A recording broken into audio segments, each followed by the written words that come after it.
With us to discuss this further is consultant and former International Trade Minister, Mr. Stockwell. Sir, welcome back to Forum Daily. Great to be with you.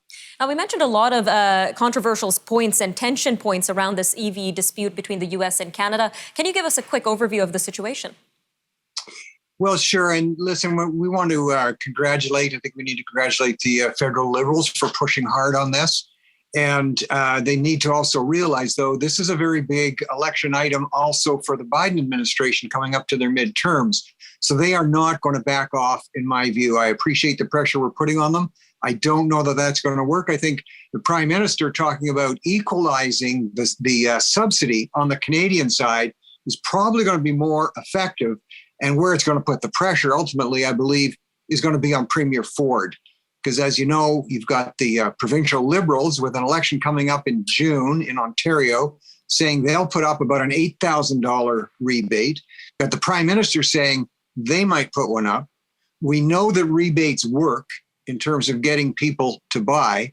And the big thing, another major area for Premier Ford, is it's a huge job issue related to mining in Ontario for the much needed minerals that power these electric cars. So I think the person who's going to be ultimately under the most pressure is going to be Premier Ford. I believe with these other forces aligning, you are going to see some movement ahead on the rebates, probably going to actually in the long run preserve jobs in Ontario. And in terms of international relations, we know Mary Ng and Chrystia Freeland are saying this violates the NAFTA agreement. But how does this affect the USMCA trade agreement? Well, that's going to be a key focus. And I applaud both those ministers for stepping up. They're taking a tough approach. But the thing we have to keep in mind, and we used to deal with this on softwood lumber issues with the U.S.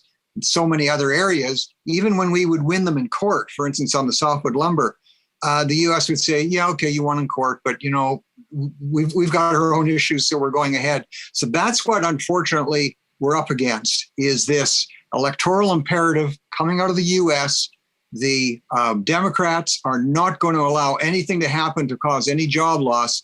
So it's good for our ministers to raise these, show where the gaps are lying in the agreement. But in the end of the day, I think we're going to have to see the subsidies coming on our side to get any movement to preserve these jobs as these cars are being manufactured.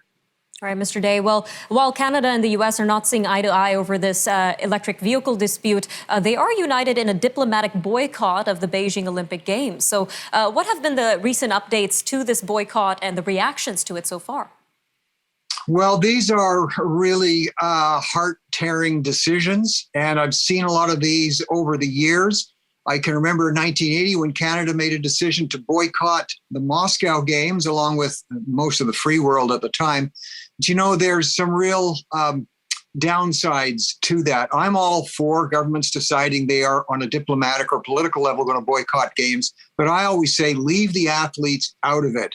I can remember, and some of your viewers would, Diane Jones-Konachowski, our female pentathlon, one of the strongest women in the world at the time, and her heartbreak. And I know her personally when she, after training her whole life for this, couldn't go to Moscow. And, you know, the irony of that was about 2 weeks later, there was a world track and field event. She competed.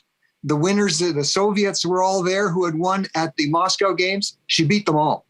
She would have won gold if she'd gone to the Olympics. And I say, you know, if you go back and you think about, Nima, 1936 Olympics in Berlin, called the Nazi Games because Hitler was saying no blacks, no Jews should be invited to those games. Huge pressure to boycott, not let any athletes go. So France boycotted and Spain boycotted. But I think we're all glad the U.S. decided not to boycott. Jesse Owens went to those games for the U.S. He absolutely shattered records, won 4 golds, and also shattered this myth that Hitler was trying to promote about master race, white supremacy. And if they had boycotted, if they had not let the athletes go, that wouldn't have happened. So I'm for governments deciding to veto, but let the athletes go. They've trained all their lives for these things.